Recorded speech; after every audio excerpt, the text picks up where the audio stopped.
ইতিহাস ঐতিহ্যর নদীমাতৃক এক অঞ্চল গাইবান্ধা, যার বুকে রয়েছে শতবর্ষের ঐতিহ্য আর ভক্তির ছাপ।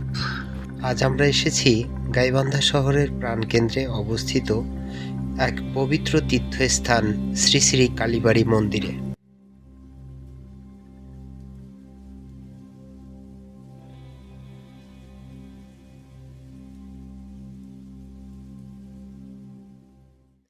এই মন্দিরটি কেবল একটি উপাসনালয় নয়, এটি গাইবান্ধার সনাতন ধর্ম অবলম্বীদের বিশ্বাস আর সংস্কৃতির অন্যতম স্তম্ভ।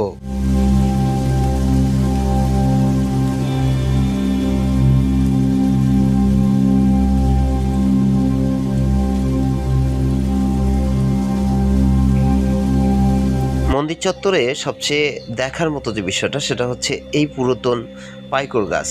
অর্থাৎ এই গাছটা এমন একটা জায়গায় অবস্থিত, এখান থেকে মন্দির চত্বরের পুরো এরিয়াটাতে ডালপালা শাখা প্রশাখা ছড়িয়ে গেছে। অনেক সুন্দর লাগে জায়গাটা দেখতে।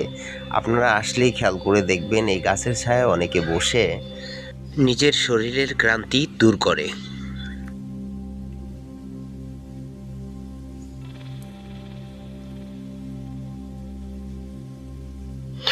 সকালের রোদ মন্দির আঙ্গিনাকে অনেক সুন্দর উজ্জ্বল ঝলমলে করে তোলে। পুরো মন্দিরের অংশটাই হচ্ছে টাইলস ফ্লোরে করা, মানে সামনের অংশটা। মন্দিরের এই অংশটা দেখতে আরো সুন্দর। দেখুন, এখানে চারগাছিয়া মারোয়ার দল তৈরি করা আছে, আর এখানেই হচ্ছে আমাদের এক দাদুর বিয়ের অনুষ্ঠান হচ্ছিল। অলরেডি বাসি বিয়ের জন্য এখানে সবকিছু তৈরি করে নিচ্ছে।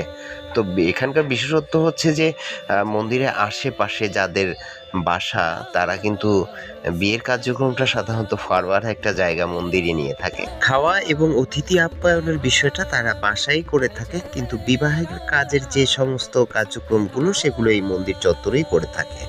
চলুন এই পবিত্র স্থানের ইতিহাস ও গুরুত্ব ও পূজা অর্চনার দিকে একবার দৃষ্টি ফেরানো যাক। এই মন্দিরটি গাইবান্ধা পৌর এলাকার V8 রোডের উপর অবস্থিত।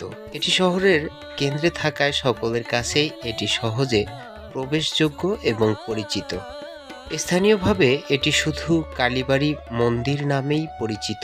এটি গাইবান্ধা সদর উপজেলার হিন্দু সম্প্রদায়ের জন্য একটি কেন্দ্রীয় ধর্মীয় স্থান হিসেবে বিবেচিত, যদিও এর সঠিক প্রতিষ্ঠা সাল এবং প্রতিষ্ঠার নাম নিয়ে